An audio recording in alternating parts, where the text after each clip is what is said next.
My name is Margaret, and I turned 62 last month.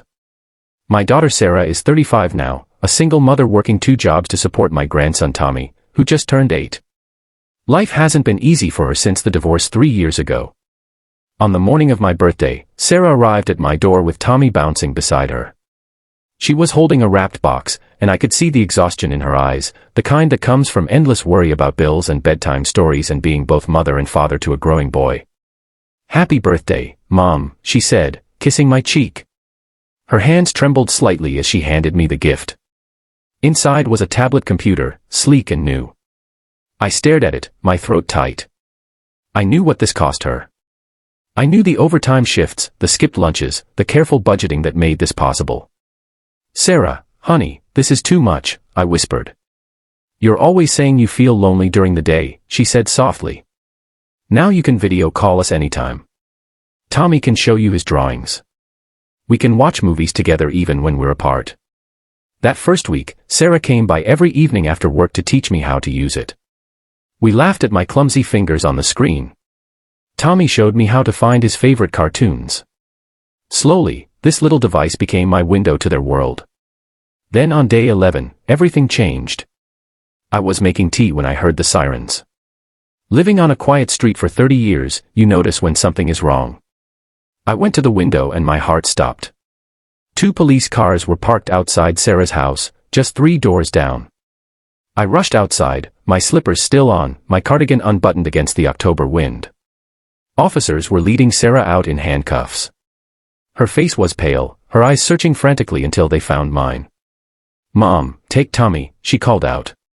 "Please, take care of Tommy." A neighbor I barely knew was holding my grandson's hand.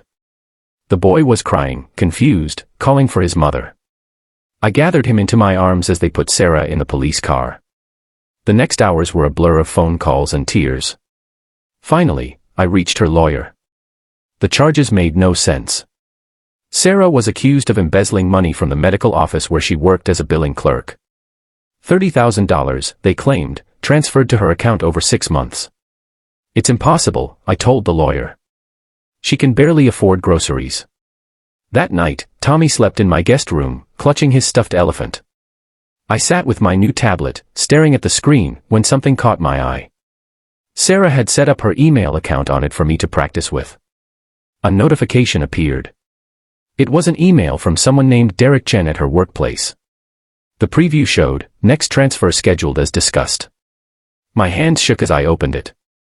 Then another email. And another. A whole thread of messages I didn't understand at first, filled with numbers and dates. But as I read through the night, the picture became clear. Derek Chen was the office manager. He had been stealing money and routing it through Sarah's account without her knowledge. He had access to everyone's banking information for payroll.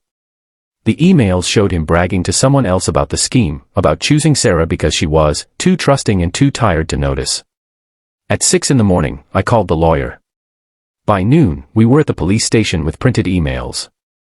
Sarah's face when she saw me walk in with that evidence, "It's something I'll carry forever." The charges were dropped by evening. Derek Chen was arrested the next day. Sarah came home to Tommy and to me, and we held each other and cried tears that washed away the nightmare. Later, when the storm had passed, Sarah asked me how I found those emails. "The tablet," I told her. "The birthday gift you gave me." She started to cry again, but this time with relief and something like wonder. "I bought it so you wouldn't be lonely," she said. "I never imagined it would save me. But here's what I've learned in 62 years, the gifts we give with love have a way of coming back to us in unexpected ways." Sarah gave me connection when I needed it. That same connection gave me the tools to help her when she needed it most.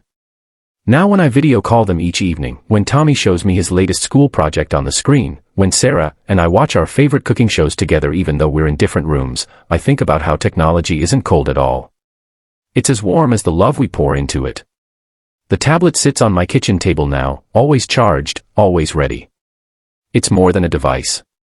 It's a reminder that kindness circles back, that the love between a mother and daughter runs deeper than any trouble that tries to separate them, and that sometimes the smallest gestures of care become the biggest blessings.